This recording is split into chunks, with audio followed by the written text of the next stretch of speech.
Assalamualaikum warahmatullahi wabarakatuh. Perkenalkan, nama saya Neila Nurlaila Mafiro dari kelas 11 MIPA 1 nomor absen 26. Di sini saya akan menjelaskan biografi tentang Kapitan Patimura. Thomas Matulesi lahir di Haria, Pulau Saparua, Maluku, 8 Juni 1783 dan meninggal di Ambon, Maluku, 16 Desember 1817 pada umur 34 tahun. Juga dikenal dengan nama Kapitan Patimura. Patimura adalah pahlawan nasional dari Maluku. Pada bulan Mei 1817, Patimura menghimpun kekuatan bersama masyarakat dari suku Alifuru di kawasan Gunung Saniri. Gunung ini dikenal sebagai tempat Patimura menyusun strategi melawan penjajah. Patimura memilihnya karena letaknya yang sulit dipantau Belanda. Posisinya ada di balik beberapa bukit, sulit dipantau dari benteng, juga sulit diserang dari bawah. Saat rombongan wisatawan sampai di benteng Dresden dengan waktu yang sama, tepat di tanggal 18 Mei, Patimura dan masyarakat Maluku kala itu menyerang VOC yang ada di benteng Dresden melalui jalur lautan. Kala itu benteng tersebut jadi salah satu basis kekuatan VOC terbesar di Nusantara selain Batavia. Karena untuk menjaga rempah yang dulu sangat berharga di Maluku, tak perlu hitungan hari, pasukan Patimura pun bisa menggoyahkan jantung pertahanan VOC di Maluku ini. Patimura pun berjaya dengan senjata seadanya. Kejayaan Patimura di Dresden hanya sampai bulan Desember 1817. Mereka kalah oleh pasukan Ternate dan Tidore yang berhasil diadu domba oleh VOC untuk menyerang Patimura. Pada tanggal 16 Desember 1817 tibalah hari eksekusi.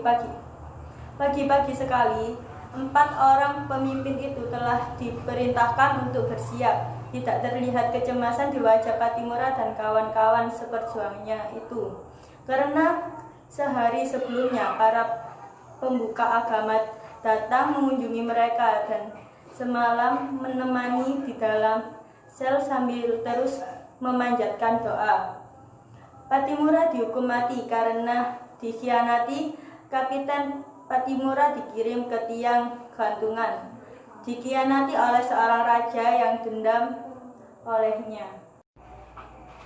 Selama berkuasa di Maluku, Belanda sempat dibuat repot selama berbulan-bulan oleh kecerdikan Kapitan Patimura yang pandai meramui strategi perang. Kompeni ini bahkan hampir menyerah jika bala bantuan dari Batavia tidak datang dengan cepat. Namun begitu takdir, perjuangan Patimura harus berakhir oleh pengkhianatan rakyatnya sendiri. Raja negeri Boy ini di Saparua, Maluku yang selama ini mati-matian dibelanya. Malam 11 November 1817, Patimura dan pasukannya sedang berdiam di sebuah rumah di hutan Boy. Tidak ada perbincangan apapun, mereka hanya diam termenung. Tiba-tiba terdengar keramaian di luar dan pintu terbuka oleh tendangan seseorang. Beberapa tentara masuk mengarahkan senjata ke semua orang. Kabar penangkapan Patimura tersiar ke seluruh pelosok negeri dengan sangat cepat. Para pemimpin perang lainnya pun segera menjadi target pemburuan. Sebagian memilih meletakkan senjata, namun sebagian lain memutuskan tetap berperang.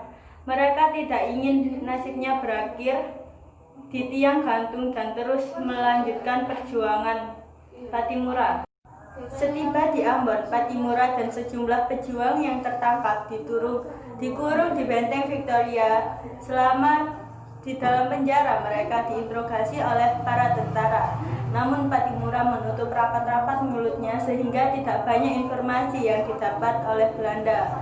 Memasuki bulan Desember, para tahanan dihadapkan di depan Dewan Pengadilan Ambon. Setelah melalui beberapa sidang, vonis pun dijatuhkan kepada Kapiten Pattimura. Pattimura, Antoine Ribouk-Seyd, pemerintah, dan Philippe Letourneau mendapat hukuman paling berat sebagai pemimpin perang, yakni hukuman gantung, sementara tahanan lainnya diasingkan ke Jawa. Pattimura dan 3 orang lainnya mengisi hari-hari terakhir menjelang eksekusi dengan renungan. Suatu malam penuh ketegangan dan perjuangan batin. Pikiran keempat pemimpin itu melayang-layang seenak saudara. Kebebasan yang mereka ingini menyebabkan korban besar yang harus mereka berikan.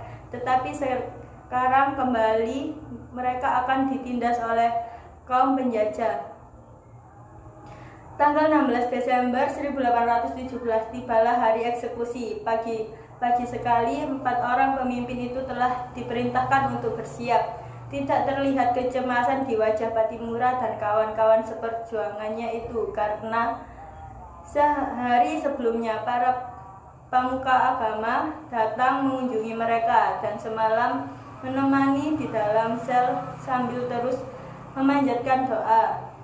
Di lapangan depan benteng Victoria, tiang gantung telah disiapkan. Para algojo pun telah berdiri di sampingnya menunggu korbannya tiba. Sejumlah besar tentara dipersiapkan baik di sekitar lapangan eksekusi maupun di pantai untuk menghalau segala bentrokan yang mungkin terjadi.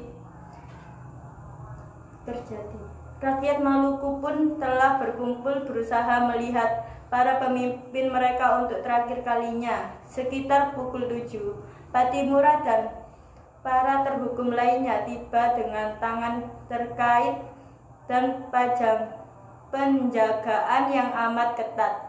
Setelah mereka ditempatkan di tempat tiang gantung, seorang petugas pengadilan membacakan keputusan Dewan Hakim di depan seluruh orang yang hadir, yang berisi mereka akan dihukum gantung sampai mati, dilaksanakan oleh para algojo. Kemudian mayat mereka akan dibawa keluar dan digantung agar daging mereka menjadi mangsa udara dan burung-burung, dan digantung agar tulang belulang mereka menjadi debu, sehingga dengan demikian menjadi suatu pelajaran yang menakutkan bagi turun-menurun, bahwa Thomas Matulesi untuk selama-lamanya akan digantung di dalam sebuah kurungan besi. Sekalipun telah menjadi debu, akan menimbulkan ketakutan karena perbuatannya. Sekian dari saya, apabila ada salah kata mohon maaf. Wassalamualaikum warahmatullahi wabarakatuh.